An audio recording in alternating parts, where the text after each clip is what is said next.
It was supposed to be just another quiet evening. The old man walked slowly, his cane tapping against a cracked sidewalk as he made his way home from the grocery store. The plastic bags in his wrinkled hands swung gently with each step. His face, worn with years of hardship and wisdom, remained calm despite the shadows creeping behind him. He had lived through enough in his 73 years to recognize when danger was near. A group of young men, 3 of them, maybe 4, emerged from the alley. Their eyes gleamed with mischief, their postures predatory. One of them, tall and broad-shouldered, smirked as he stepped in front of the elderly man, blocking his path. "What we got here?" The thug sneered, nudging the old man's grocery bag with his foot. "Ain't nobody told you this ain't a safe place to be walking alone, old-timer?" The old man sighed, gripping his cane tighter.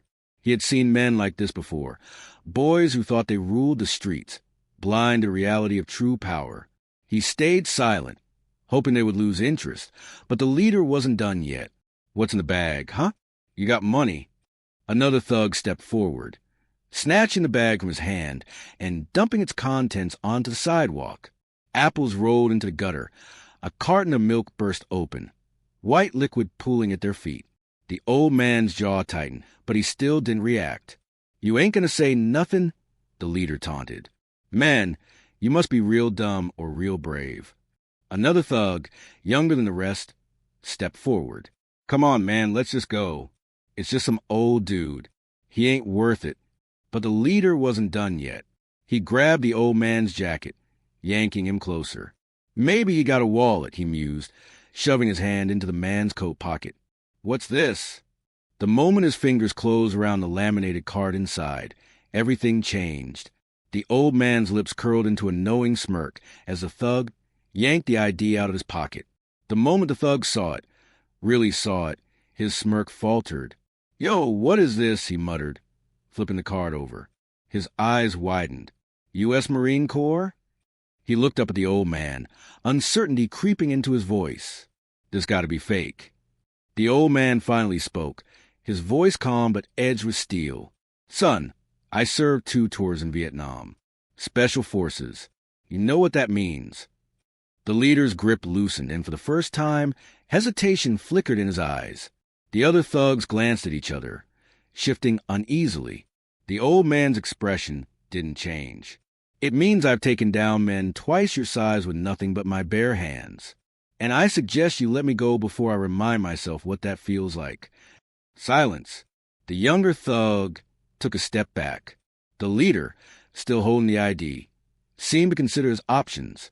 His arrogance wore with new emotion, fear. But he was too proud to back down in front of his crew. He shoved the ID back into the old man's chest and stepped away. "Man, whatever. You ain't worth the trouble. Let's go." The gang turned, blending back into the shadows of the alley, their bravado now just a front for the fear simmering beneath. The old man watched them leave, then slowly bent down to pick up his scattered groceries, his hands steady, his heartbeat calm. But just as he placed the last apple back in his bag, he heard footsteps again, faster this time, more determined. He barely had time to turn before a sharp pain exploded at the back of his head. Darkness rushed in as he collapsed onto the sidewalk. The last thing he heard before everything faded to black was the leader's voice, cold and ruthless. "You should have just kept walking, old man." The world was a blur when he came to. His head throbbed, his vision swimming in and out of focus. He tasted blood in his mouth. Above him, streetlights flickered, casting eerie shadows around his motionless body. And then he heard it, laughter, footsteps, the feeling of someone rummaging through his pockets. The thugs weren't done with him yet. A surge of something ancient and powerful coursed through his veins. They had underestimated him.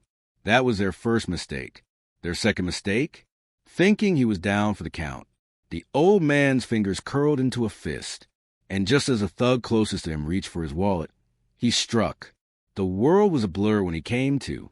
His head throbbed, his vision swimming in and out of focus. He tasted blood in his mouth. Above him, streetlights flickered, casting eerie shadows around his motionless body. And then he heard it, laughter, footsteps, the feeling of someone rummaging through his pockets. The thugs weren't done with him yet. A surge of something ancient and powerful coursed through his veins. They had underestimated him. That was their first mistake. Their second mistake? Thinking he was down for the count. The old man's fingers curled into a fist, and just as the thug closest to him reached for his wallet, he struck.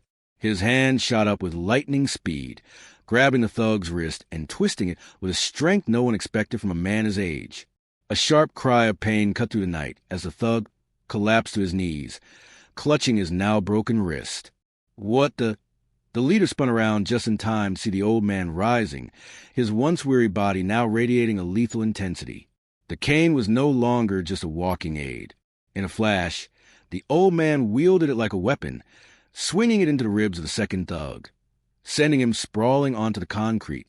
The leader took a step back, confusion and fear flashing across his face.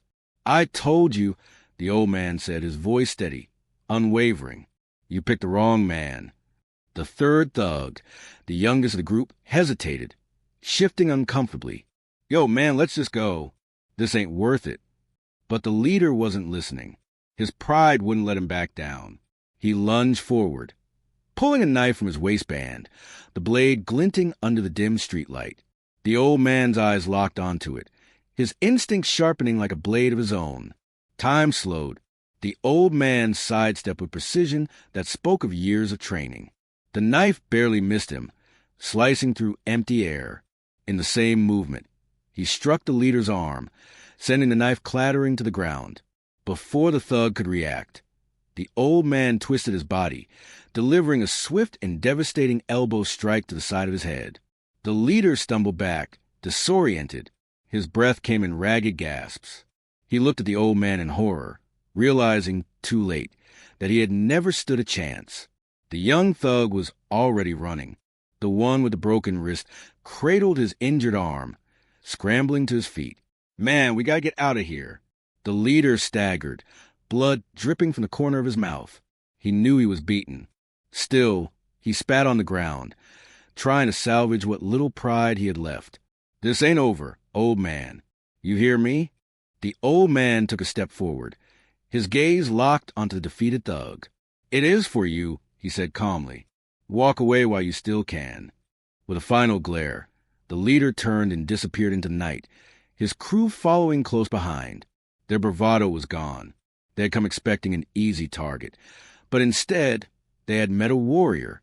The old man exhaled, feeling the adrenaline slowly drain from his body. He knew this wasn't over.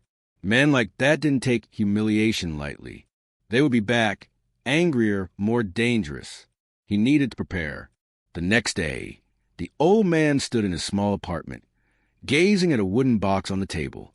It had been years since he last opened it. With steady hands, he lifted the lid, revealing his old medals, dog tags, and, most importantly, his service pistol. He picked it up, the weight of it familiar and comforting. He had spent a lifetime trying to leave violence behind. But sometimes the fight came to you. A knock at the door snapped him out his thoughts. He placed the pistol back in the box, covering it with a cloth before making his way to the door. When he opened it, he found himself staring into the worried eyes of his neighbor, Mrs. Johnson. "I heard about what happened," she said, wringing her hands. "Are you all right?" He gave her a small nod. "I've been through worse." She hesitated, then glanced down the hall, as if making sure no one was listening. "Those boys are bad news. I heard them talking earlier. They're planning something. Said they weren't going to let this go." The old man's expression darkened. He had expected as much. "Did they say when?" Mrs. Johnson shook her head. "Just soon. Please be careful." He nodded again, offering her a reassuring smile. "Don't worry, ma'am. I can handle myself." That night, he stayed awake, sitting in his chair by the window, watching. The city never truly slept, but in the quiet hours, the danger felt closer. He could feel it in his bones. He wasn't just an old man anymore. He was a soldier again, and soldiers didn't wait for the enemy to strike first. Somewhere in the distance, a car engine rumbled to a stop. Doors opened. Footsteps echoed down the street. Then a voice, the leader's voice, low, menacing. "All right, boys, Time to teach that old man a lesson. The old man's fingers closed around the pistol. This time, they wouldn't be walking away so easily. He moved with practiced precision, checking the weapon, loading a round into the chamber, and securing it at his side. The war might have ended decades ago, but tonight, he was back on the battlefield. He had no illusions about what was coming. These boys weren't just here to scare him anymore. They were out for revenge. He turned off the lamp and moved toward the window, peeking through the curtains. The street below was cloaked in darkness, but the faint glow of headlights from an idling car revealed 4 figures moving towards a building. The leader, still licking his wounds from their last encounter, walked in front, his swagger forced but his intent clear. The others flanked him, their hands resting on their waistbands. One of them pulled a baseball bat from under his jacket. Another, shorter, stockier, flashed something metallic in the dim light. A gun. The old man's jaw tightened. This wasn't just some petty street fight anymore. These boys were willing to kill. He turned away from the window and moved quickly but silently toward the door. He didn't want to start a firefight, but he had no intention of being an easy target either. He had survived real battles, wars fought in the jungle, where every shadow was a potential threat. These punks thought they were dangerous, but they had never faced a real warrior. The sound of heavy boots stomping up the stairs made his heart slow, steady. He stood beside the door, pressing his back against the wall. He could hear them now, whispering among themselves. "Kick it in," the leader growled. A moment later, the door shook violently as one of them slammed his foot against it. The old man stayed still, breathing deep, calculating. Another kick. The wood splintered. A third, and the door burst open. The first thug stormed in, gripping the baseball bat. The old man moved like a shadow, stepping forward and striking with brutal efficiency. He seized the bat mid-swing, twisting out of the thug's hands before slamming it into his stomach.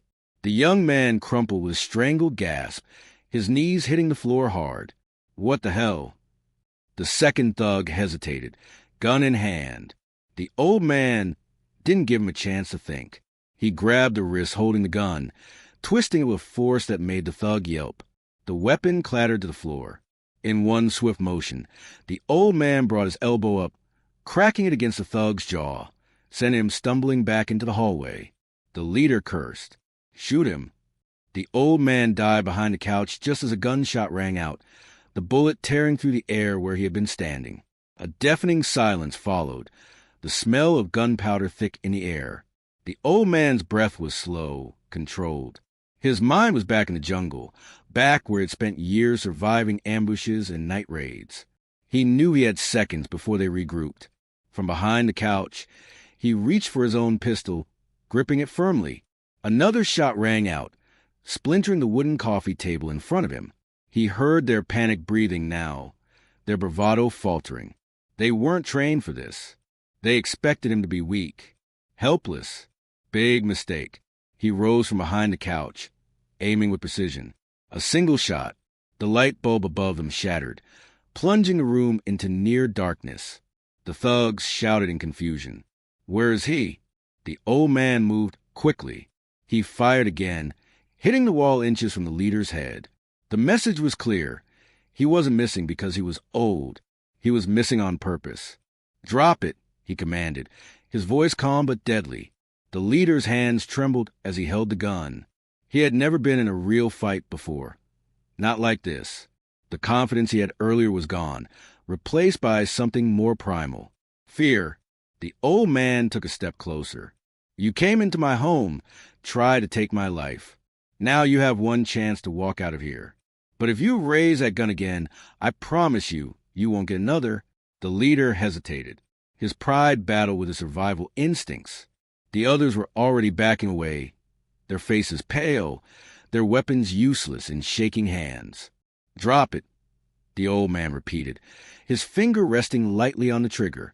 A tense second passed. Then another. The leader's gun slipped from his grip, landing with a dull thud on the floor. For a moment, there was only silence. The old man kept his pistol raised, his eyes locked onto the defeated gang.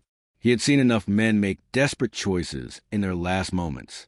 He wasn't about to let his guard down now. "Get out," he said coldly. The remaining thugs didn't need to be told twice. They scrambled toward the door, dragging their injured friend with them. The leader was the last to move, his face a storm of rage and humiliation. "This ain't over," he muttered. The old man lowered his pistol slightly. "It is for you."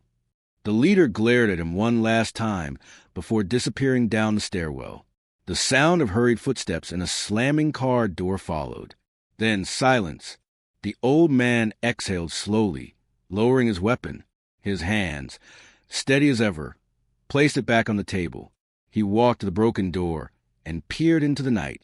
The street was empty again, but he knew better. He had humiliated them, made them afraid. That kind of shame didn't fade easily. It festered. It grew into something even more dangerous, and he could feel it in his bones. They'd be back, and next time, they wouldn't come alone. The old man knew peace wouldn't last. The humiliation he had inflicted on the thugs had planted a dangerous seed in their hearts, one that would soon bloom into full-blown vengeance. They had fled that night, but they would return angrier and more desperate. And this time, they wouldn't make the same mistakes. He spent the next day reinforcing his apartment, securing the windows, and setting up barriers to control where any intruders could enter. His military instincts, long dormant, had fully awakened. Every movement was calculated, every action precise. He wasn't just an old man anymore. He was a soldier preparing for battle. And as the sun dipped below the horizon, he waited. It wasn't long before he heard it. The unmistakable sound of tires screeching to a stop outside. He peeked through the blinds and counted at least 6 men stepping out of 2 cars, their postures tense, their faces shadowed by the glow of streetlights. The leader was at the front, his face bruised from their last encounter, his eyes filled with burning rage. But this time, he wasn't just bringing fists and bats. This time, he had a gun in his hand. The old man exhaled slowly, his fingers tightening around his pistol. He had given them a chance to walk away. They had chosen war. Heavy footsteps pounded up the stairs. His door, now reinforced, shuddered under the weight of their kicks. "Open up, old man," the leader bellowed. "Ain't no hiding this time. You ain't walking away from this one." The old man didn't respond. He positioned himself strategically, using the dim lighting to his advantage. If they wanted to fight, they were going to learn what it meant to go up against a real warrior.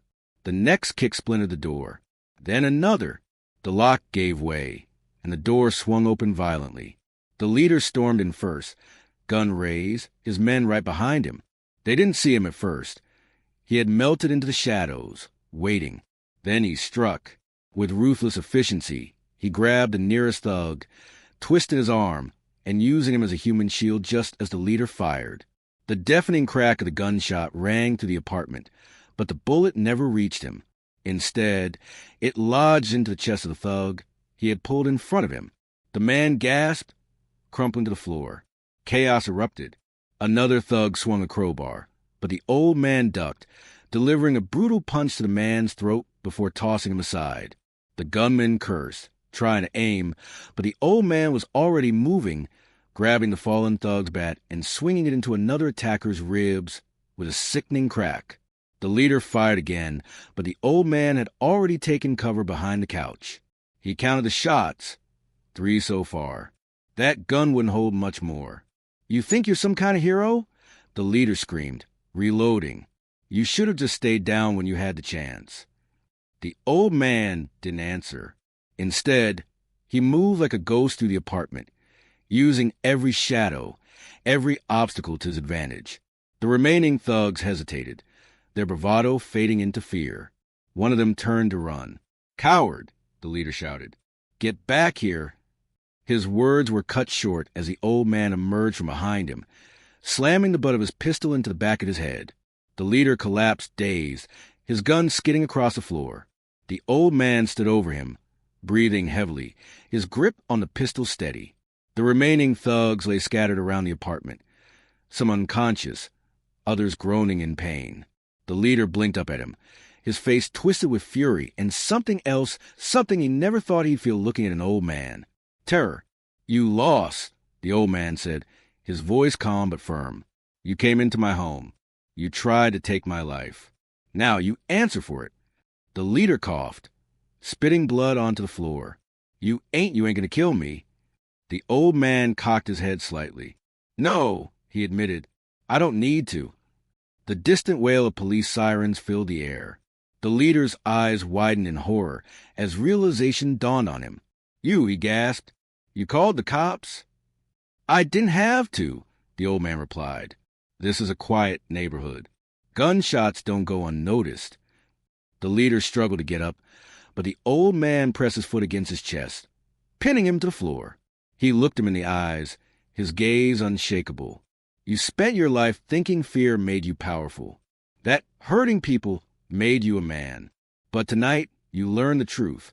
The flashing red and blue lights outside bathed the room in flickering colors. Heavy boots pounded up the stairs. Voices shouted. Guns cocked. The leader let out a ragged breath, his body sagging in defeat as officers stormed the apartment, their weapons raised. Freeze! Hands where we can see them. The old man stepped back, allowing the officers to take control. One by one, the thugs were hauled to their feet, handcuffed, and dragged away. The leader struggled, but he knew it was over. As they pulled him out the door, he threw one last glare over his shoulder. But this time, there was no arrogance, no hatred, only fear. One of the officers approached the old man, looking at the wreckage of the apartment in stunned silence. You okay, sir? The old man nodded, running a hand through his graying hair. I'll live. The officer glanced at the beaten and unconscious thugs being hauled away. What the hell happened here? The old man gave a small smile, his eyes gleaming with quiet triumph. Just an old soldier teaching some young fools a lesson. As the last of the thugs were shoved into the waiting squad cars, the neighborhood slowly returned to silence. The old man stood in the doorway of his battered apartment, watching them disappear into the night. He had fought many battles in his lifetime, but this one was personal, and he had won. The old man turned back into his home, stepping over the broken doorframe, his heart steady, his spirit unbroken. Because tonight, the world had learned a valuable lesson. Thugs attack an elderly black man, but then he shows his military ID. What do you think of the story? Let us know in the comments below. And if you want more stories like this, don't forget to subscribe, and hit the notification bell so you never miss an upload.